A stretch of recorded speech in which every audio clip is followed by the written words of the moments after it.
Habatus Renungan Harian Anak. Selamat pagi adik-adik semua, puji Tuhan kita bertemu kembali dalam Renungan Habatus Hidupku bagi Kristus. Ibu berharap kalian semua dalam keadaan sehat dan tetap setia mengikuti Renungan Habatus.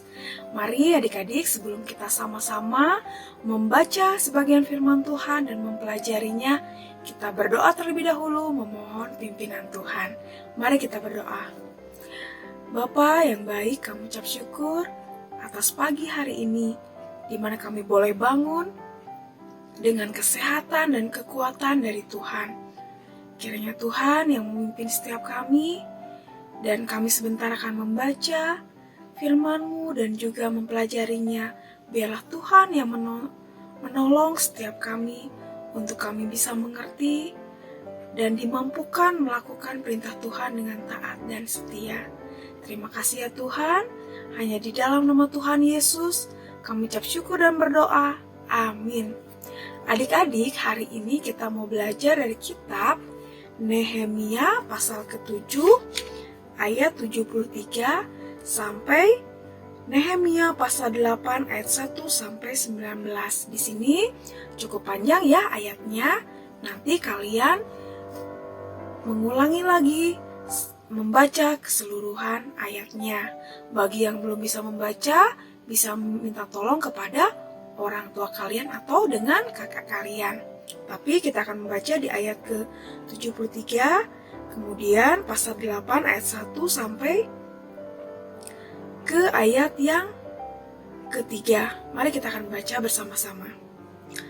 Adapun para imam dan orang-orang Lewi, para penunggu pintu dan para penyanyi, juga sebagian dari rakyat, para budak di bait Allah, dan semua orang Israel yang lain menetap di kota-kota mereka. Ketika tiba bulan yang ke-7, sedang orang Israel telah menetap di kota-kotanya, maka serentak berkumpullah seluruh rakyat di halaman, di depan pintu gerbang air. Mereka meminta kepada Ezra, ahli kitab itu, supaya ia membawa kitab Taurat Musa, yakni kitab hukum yang diberikan Tuhan kepada Israel. Lalu, pada hari pertama bulan yang ke-7 itu, Imam Ezra membawa kitab Taurat itu ke hadapan jemaah, yakni baik laki-laki maupun perempuan, dan setiap orang yang dapat mendengar dan mengerti. Nah, di sini adik-adik, kalau kalian menyimak dari pembacaan Alkitab Habatus hari sebelumnya, bagaimana bangsa Israel kembali ke tanah mereka dari pembuangan, dan mereka serempak dan mereka bersama-sama kembali ingin beribadah kepada Tuhan Allah. Mereka rindu untuk mendengar kitab Taurat untuk dibacakan kembali.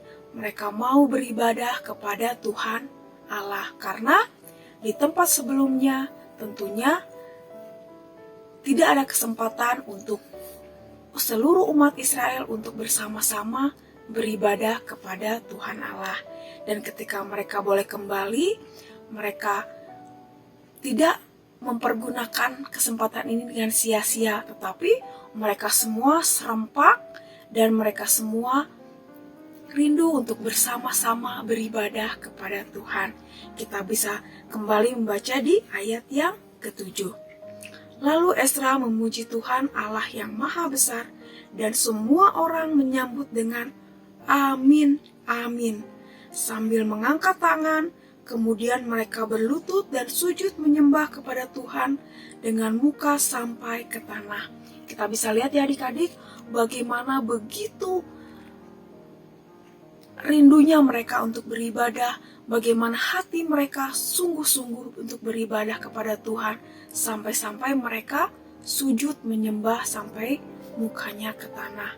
Itu merupakan bukti bahwa mereka sangat ingin menyembah dan beribadah kepada Tuhan Allah.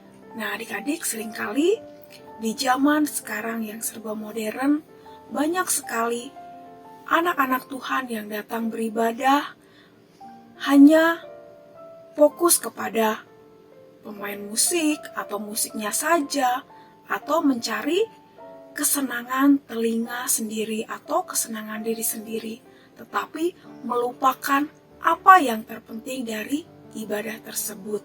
Nah, adik-adik, sebagai pelajaran di kitab Nehemia pada pagi hari ini, kita diingatkan bahwa ibadah yang sesungguhnya adalah ketika kita sungguh-sungguh datang kepada Tuhan dengan sikap hati yang benar, kita berfokus hanya kepada Tuhan.